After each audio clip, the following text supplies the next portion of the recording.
Bonjour à tous, j'espère que vous allez bien. Je vous retrouve aujourd'hui dans une nouvelle vidéo. Il s'agit de ma sélection de sorties livresques pour le mois de mai.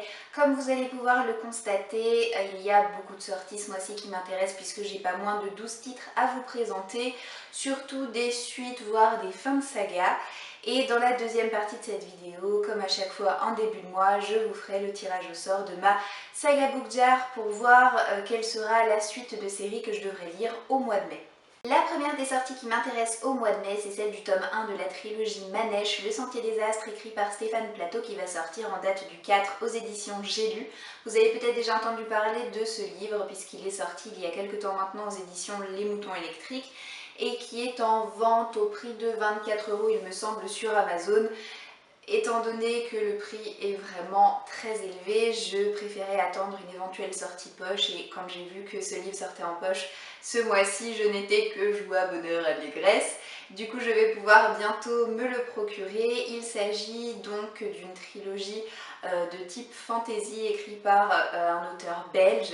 Dans cette histoire, on va suivre une expédition qui remonte un fleuve à la recherche du roi d'Iseur, qui est un oracle légendaire qui permettrait de changer le cours de la guerre civile. Voilà, en ce qui concerne l'histoire, et comme on est dans la fantasy, vous savez bien qu'il est assez difficile à chaque fois de résumer des histoires parce qu'il y a très souvent de nombreuses ramifications. Mais ce livre m'intéresse tout particulièrement, j'en ai entendu de très bons avis. Du coup, je suis vraiment très curieuse de pouvoir mettre le nez dedans. Alors je suis désolée mais pour la sortie suivante j'ai bien peur que vous ne distinguiez pas grand chose de l'image que je vais vous montrer parce que pour un problème de luminosité j'ai la fenêtre qui est juste en face de moi, blanc sur blanc, ça ne doit pas rendre extraordinaire. Mais en tout cas je pense que vous avez au moins entendu parler de ce livre qui va sortir également en date du 4 mai et toujours aux éditions J'ai lu, donc dans sa version poche. Il s'agit de la Bibliothèque des Cœurs Cabossés, écrite par Katharina Bivald. C'est une sortie que j'attendais avec impatience. Pour la même raison que Manèche, je ne me le suis pas procuré exprès en grand format puisque j'attendais la sortie poche. Dans cette histoire, on va suivre l'amitié entre deux femmes, une américaine de 65 ans et une suédoise de 28 ans qui partagent la même passion toutes les deux pour la littérature et qui s'échangent de nombreuses lettres. Sarah, la suédoise, va voir sa bibliothèque dans laquelle elle travaille être fermée. Du coup, elle va décider de partir en vacances et de rendre visite à son amie, aux États-Unis, il me semble. Du coup, lorsqu'elle va arriver dans la petite ville dans laquelle elle habite, malheureusement, elle va se rendre compte que son amie vient de décéder. Du coup, elle va se demander un petit peu ce qu'elle va pouvoir faire de son temps et elle va trouver l'idée d'ouvrir à son tour une bibliothèque qui va comporter tous les livres que possédait son amie et elle va se trouver un petit peu comme mission d'essayer de placer chacun des livres qu'elle possédait à la bonne personne en fait.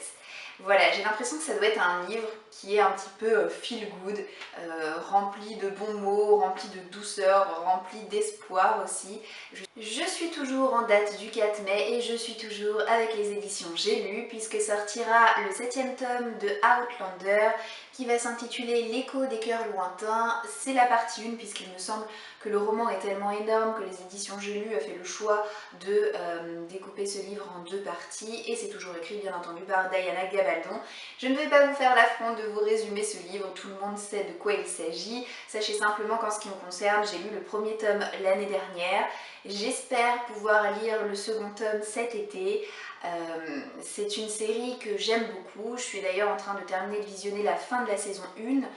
Maintenant, je ne partage peut-être pas l'hystérie générale en ce qui concerne Jamie Fraser et la série de manière générale. Voilà, c'est une très bonne lecture pour moi, mais ça n'a pas été un coup de cœur non plus. Voilà. En tout cas, quoi qu'il en soit, je continue de me noter à chaque fois les sorties des nouveaux tomes, je continue de surveiller ces sorties et je me les procure bien entendu au fur et à mesure. Je passe maintenant en date du 11 mai puisqu'est programmée la sortie du tome 2 de Martyr écrit par Olivier Perroux dans sa version poche puisqu'il est déjà sorti il y a un moment en grand format, donc aux éditions J'ai lu. J'ai eu l'occasion de lire le premier tome l'année dernière et j'avoue que ça a été pour moi une lecture vraiment saisissante qui m'a favorablement marquée. Là encore, on est dans un récit fantasy et je vais essayer de vous résumer en quelques mots ce qui se passe dans le premier tome pour que vous puissiez un petit peu voir de quoi il retourne. En gros, on va suivre deux frères, Irmine et Elbran, qui ont la particularité d'avoir des yeux couleur or et des compétences guerrières assez incroyables. Ils sont tous les deux descendants d'un peuple qui s'appelle les Arserkers, qui ont été décimés lors d'un génocide il y a fort longtemps, et les rescapés de ce génocide passent leur vie à se cacher pour ne pas se faire tuer à leur tour et à monnayer leur service en tant que chasseurs de primes. Dans l'univers créé par Olivier Perrou, il est assez courant de croiser des fantômes. Ce qui l'est en revanche un petit peu moins, c'est que Irmine, le plus jeune des deux frères, va se retrouver face à son propre fantôme et c'est ce qui va marquer le début d'une grande aventure. Je suis absolument impatiente de voir ce tome 2 sortir dans sa version poche. Toujours en date du 11 mai, mais cette fois je passe aux éditions Bayard, sortira le troisième et dernier tome de la trilogie Miss Peregrine et les enfants particuliers écrit par Ransom Riggs. Ce dernier tome va s'intituler La bibliothèque des âmes. Alors concernant cette trilogie, j'ai eu l'occasion de lire le tome 1 en début d'année qui m'avait bien plu. J'avais trouvé que cette histoire était vraiment singulière mais originale. Je possède le tome 2 dans ma palle, donc il ne fait aucun doute que tôt ou tard je finirai par me procurer ce dernier tome. Dans cette histoire, on va suivre Jacob, qui est un jeune garçon dont le grand-père Ab lui a toujours raconté des histoires à dormir debout, auquel il n'accordait que peu de crédit, mais lorsque son grand-père va décéder dans d'étranges circonstances, Jacob va commencer à se poser un petit peu plus de questions sur les histoires qui lui ont été racontées pendant son enfance, et il va prendre la décision de partir au Pays de Galles à la recherche du pensionnat dans lequel a grandi son grand-père pendant la guerre, et il va y faire à l'intérieur des rencontres qui vont vraiment bouleverser le cours de sa vie. En date du 12 mai sortira dans la collection R de Robert Laffont le cinquième et dernier tome de la saga, la sélection qui va s'intituler La Couronne, et c'est toujours écrit par Kiera Cass. Personnellement, j'ai lu tous les tomes de cette saga, il me restera donc ce tome 5 à lire, ça va être le tout dernier et je suis vraiment pressée de savoir ce qui va pouvoir arriver à Evelyn, qui est donc la fille de America, qui vit à son tour sa propre sélection puisque au palais, voilà, elle accueille, comme a pu le vivre sa mère à l'époque, elle accueille de nombreux prétendants parmi lesquels elle va devoir faire son choix. Voilà, je ne peux pas vous en dire plus, je pense que la plupart d'entre vous connaissez déjà cette histoire, mais en tout cas j'ai hâte de connaître le fin mot de cette intrigue et du coup il me tarde vraiment de pouvoir l'avoir en ma possession. En date du 12 mai sortira un livre qui me tente mais tellement et que je suis tellement impatiente de me procurer. Il s'agit de Miss Dumpling qui va sortir aux éditions Michel Lafon, qui est écrit par Julie Murphy. J'aime beaucoup cette couverture qui est originale et très minimaliste, mais ce qui semble encore plus prometteur, c'est vraiment le contenu de cette histoire, puisqu'on va suivre une héroïne qui s'appelle Willowdene, qui est ronde, qui le sait mais qui s'en fiche. Elle s'est toujours assumée comme ça, jusqu'à présent ça lui a jamais posé de problème, jusqu'au jour où un garçon qu'elle trouve très attirant va lui voler un baiser, et alors là elle va commencer à douter d'elle-même. Elle va se dire oui mais pourquoi moi, alors qu'il y a toutes ces jolies filles toutes maigres à côté de moi, pourquoi moi qui suis bien en chair je pourrais lui plaire? Du coup, elle va décider de participer à un concours de Miss régional qui est présidé par sa mère. Et ça va être le début d'une folle aventure. J'ai l'impression que ça doit être vraiment un roman feel good, un roman qui te fait scotcher vraiment un sourire sur ton visage quand tu le lis. Je le sens. J'ai tellement hâte de le découvrir, ce livre. Vous pouvez même pas savoir à quel point. La prochaine sortie que j'ai à vous présenter, je peux vous montrer le livre directement puisque je remercie vraiment les éditions Lumen pour leur gentillesse de m'avoir envoyé ce livre. Et il s'agit de The Memory Book écrit par Lara Abré qui va sortir en date du 12 mai. Et il s'agit d'un livre qui sort un petit peu de la ligne éditoriale habituelle des éditions Lumen, qui est assez axée sur les lectures de l'imaginaire, que ce soit fantastique ou dystopie. Là on est plus dans un contemporain, si j'ai bien compris de quoi il retourne. On va suivre Sam, qui est une héroïne qui possède une maladie génétique assez rare qui lui vole non seulement sa santé mais également ses souvenirs, puisqu'elle commence à perdre la mémoire peu à peu. Et pour essayer d'endiguer ce processus, Sam va avoir l'idée de s'écrire à son moi futur. Je sens que ce livre va être super triste, je sais pas pourquoi, j'ai ce pressentiment, j'ai l'impression que je vais pleurer, je suis pas sûre que ça se termine bien, mais quand j'ai lu le sujet sur internet, je me suis dit que même si ça doit être dur, même si ça doit être triste, il faut absolument que je le lise. Voilà, pour moi les sorties humaines sont toujours des sorties que j'attends avec impatience. Et notamment ce livre-ci. Vous savez pourtant que j'ai beaucoup de difficultés à lire des livres qui abordent comme thème la maladie. C'est même pas j'ai envie de savoir, c'est j'ai besoin de savoir ce qui va se passer dans ce livre. Je vais passer à quelque chose d'un petit peu plus gai puisque toujours en date du 12 mai sortira le 4e tome du Pays des Contes écrit par Chris Colfer qui va sortir aux éditions Michel Lafon. De cette série, je possède pour le moment les 3 premiers tomes et j'ai lu le premier tome l'année dernière. Ça avait été une très bonne découverte pour moi puisque vous le savez peut-être ou peut-être ne le savez-vous pas, mais je suis extrêmement friande de réécriture de contes et j'ai été vraiment servie dans le premier tome puisqu'on va suivre des jumeaux qui vont se retrouver propulsés à l'intérieur d'un livre de contes et ils vont atterrir justement dans le pays des contes où ils vont devoir mener une quête et récupérer un objet emblématique de chacun des contes qui ont bercé leur enfance dans le but de pouvoir sortir de ce livre et de retrouver leur petite vie habituelle.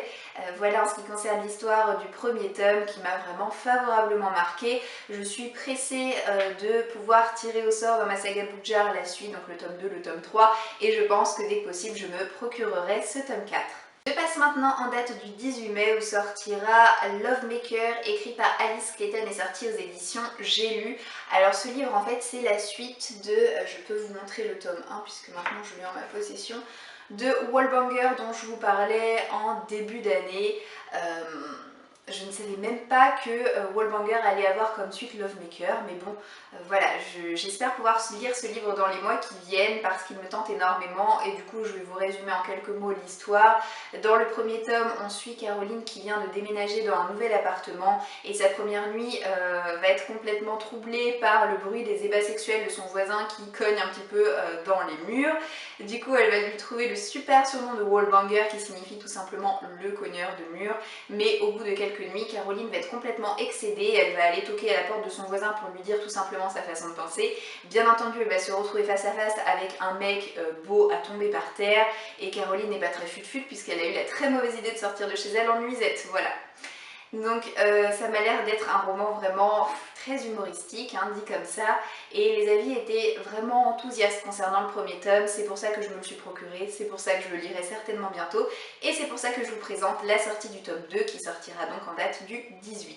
Je passe maintenant en date du 19 mai où sortira le 3e et dernier tome de la trilogie de Rebecca Donovan aux éditions Pocket Jeunesse qui va s'intituler Ma raison de respirer. C'est une sortie que j'attends avec impatience puisque j'ai eu l'occasion de lire le premier tome l'année dernière et que ça a été un vrai coup de cœur pour moi qui m'a complètement bouleversée dans cette histoire. On suivait le quotidien de Emma qui paraissait être une jeune fille vraiment comme toutes les autres au premier abord, c'est-à-dire qu'elle semble être une personne accomplie qui possède des bonnes notes à l'école, qui est une athlète accomplie, qui a une meilleure amie vraiment très chouette, mais sa vie est chamboulée à partir du moment où elle quitte le lycée pour rentrer chez elle, puisque chez elle il se passe vraiment des choses pas très reluisantes qu'elle essaie de cacher à son entourage et tout le livre tourne autour de ça et les choses vont être de plus en plus difficiles à camoufler pour elle à partir du moment où elle va faire la rencontre d'un jeune garçon qui va complètement la bouleverser, dont elle va tomber amoureuse presque au premier regard. Il reste 2 livres à vous présenter dans cette sélection.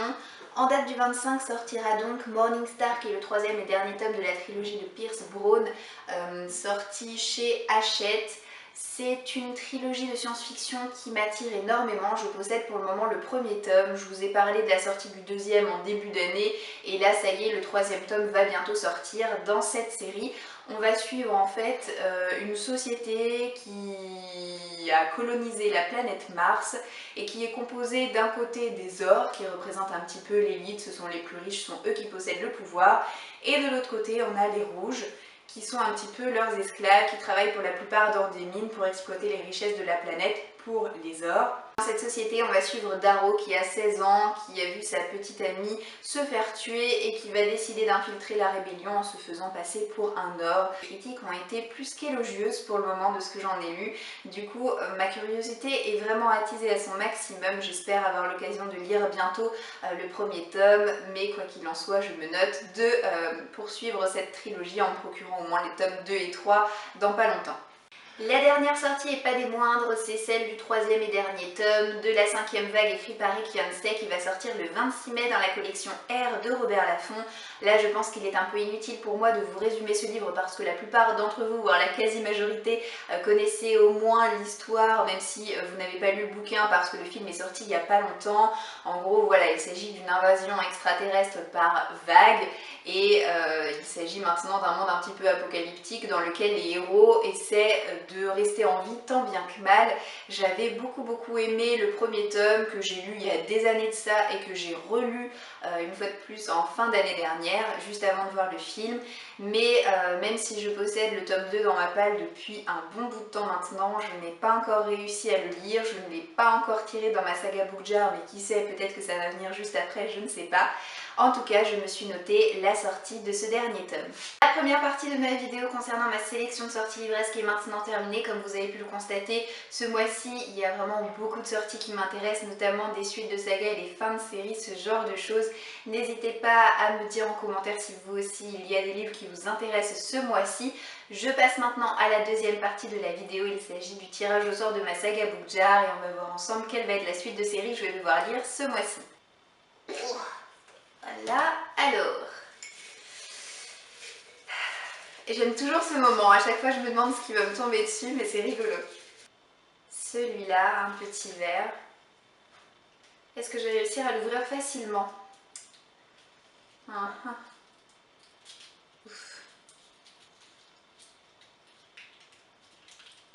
5 minutes plus tard. Non, c'est bon, ça vient. Alors, qu'est-ce que je vais devoir lire pour le mois de mai? Yeah, c'est bien, ça tombe bien, ça faisait longtemps. Donc je vais devoir lire La Cité des Ténèbres et je m'étais arrêtée à je ne sais plus quel tome, donc on va voir ça tout de suite. J'ai lu la première trilogie, donc je m'attaque maintenant à la seconde. C'est le 4e tome qui s'appelle Les Anges Déchus. Donc la plupart d'entre vous, vous devez certainement avoir cette série avec des couvertures comme celle-ci. En ce qui me concerne, c'est mon cas uniquement pour les 2 derniers tomes de la saga. Moi, jusqu'au 4e, j'ai les anciennes versions comme celle-ci. Je suis donc super contente de pouvoir avancer un petit peu dans cette série. J'aurai l'occasion de vous en redonner des nouvelles sous peu. Ma vidéo est maintenant terminée, j'espère qu'elle vous aura plu. Je vous souhaite de passer une très bonne journée et je vous dis à très bientôt dans une prochaine vidéo. Ciao ciao!